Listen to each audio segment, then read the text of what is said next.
The Singapore Artillery provides continuous, timely and accurate fire support for the SAF.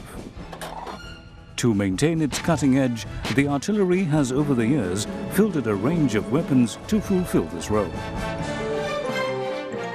Commissioned in October 2005, the Pegasus is the world's first heli-portable artillery gun with its own engine for self-propulsion on land. This feature adds an extra dimension to the Singapore Artillery's capabilities. The locally developed gun can support the SAF heli-borne infantry more effectively. It can follow these troops into combat to inflict damage on aggressor forces up to 30 kilometers away. The automation of key functions like gun movement and ammo loading means the gun can be deployed faster. This greatly enhances the gun crew's sustainability.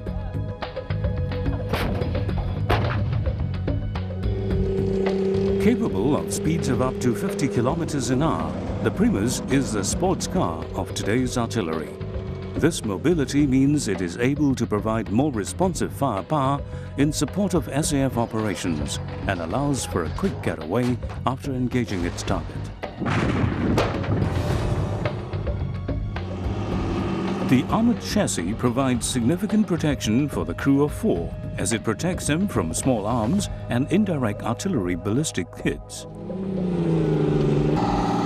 The onboard systems allow the Primus to be constantly updated on its own whereabouts and firing direction.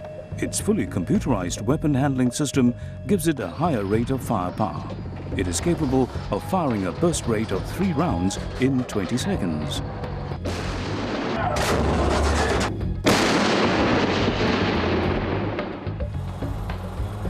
Another artillery gun that can be quickly and easily deployed is the FH-2000.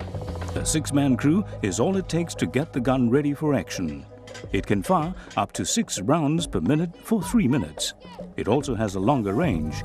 It can throw its projectile as far as 40 kilometers with pinpoint accuracy. Developed and built locally to meet the operational requirements of the SAF, the Singapore Artillery's 155mm arsenal are a testament of what a strong tripartite relationship between the SAF, Defence Science and Technology Agency and local defence industries can achieve. The Singapore Artillery today is more mobile and mechanized, riding into combat with cutting-edge weapon systems and information technology. Its strength is also enhanced by the 3rd-generation SAF's ability to network the various systems and capabilities. In order for us to achieve responsive fires, we leverage on the power of networks. What we do is that we link our maneuver forces and the sensors directly to the shooters. So this allows fires to be responsive because requests for fires can be coordinated seamlessly and delivered quickly onto the enemy.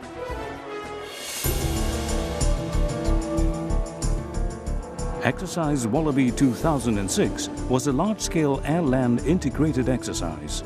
It validated many of the SAF's 3rd-generation operating concepts.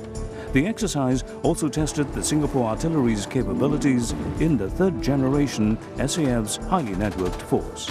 It saw the Singapore Artillery operating jointly with the Air Force and the combined armed forces to achieve the mission. The Artillery Tactical Command and Control System, ATCCS for short, which allowed us to do wireless receiving and transmission of data to the guns and also receiving from the forward observers. This enabled us to compute and transmit our firing data to the guns within matters of minutes in order for us to deliver timely fires on objectives. But cutting-edge weapon systems and information technology are only as good as the people who operate them.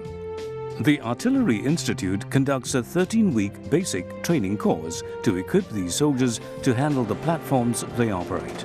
To attain a high level of competency, hands-on training and familiarity are essential. The Artillery Institute houses the Artillery Detachment Trainer. It is a group of 6 guns that can be operated as a battery-level training simulator. The Artillery Detachment Trainer equips training with realistic live firing experience before they embark on overseas live firing, in particular the loading and firing drill. With the local instructor stations, the instructor is able to monitor real-time crew performance, and at the end of the day he can give an effective AAR for the crew. Simulator training does not replace actual experience in real-life situations, which can be very dynamic. Gunners of the 23rd Battalion Singapore Artillery conducted their first battery live firing exercise in New Zealand last year as part of exercise Thunder Warrior. It was a very valuable experience for us, as this is the very first time the Pegasus undergoes its first operational live firing and also in an operational setting.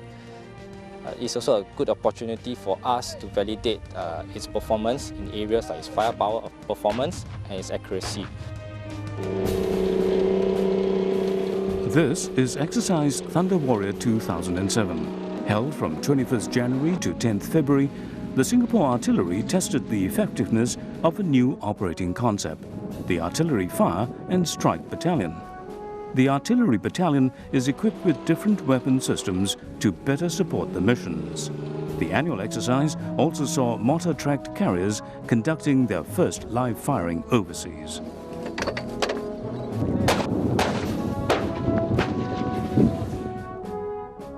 In this exercise, we've got the mortar-tracked carrier and the self-propelled howitzer.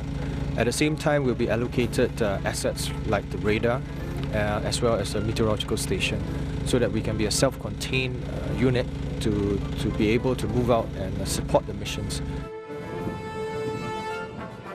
The artillery is constantly looking to deliver more responsive and accurate fires, and these are the main drivers behind our technological developments.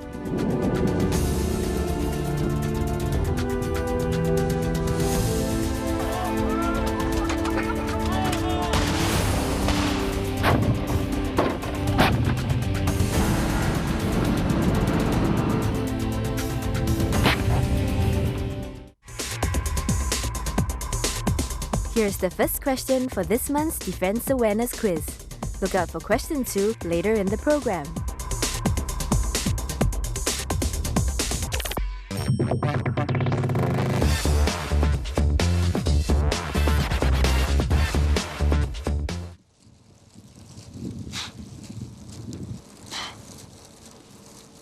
Minister for Manpower and Second Minister for Defence, Dr. Ng Eng Han, received a traditional Maori welcome at the Waiuru camp in New Zealand last month. There, Dr. Ng witnessed SAF troops taking part in an artillery live firing exercise codenamed Thunder Warrior. The annual artillery live firing exercise involved more than 400 soldiers from the 21st Battalion Singapore Artillery. The exercise also tested new technology platforms that allow integration of sensor shooter systems. What it basically means is that instead of a typical field artillery battalion with just one weapon system, it would be configured with different weapon systems so that we can be a self-contained unit to be able to move out and support the missions. For the first time, the SAF's mortar-tracked carriers fired live mortars with integrated support from weapon locating radars and ground recce teams. I think the technology platforms have lived up to expectations, but beyond that, I think we have to train in terms of tactical aspects, in terms of getting our men used to doing the fine detailing. But as always, we want to stretch our defense dollar. I want to make sure that every dollar that we spent is put to full use. This annual artillery exercise started in 1997, and this year marks its 10th anniversary of our troops training there.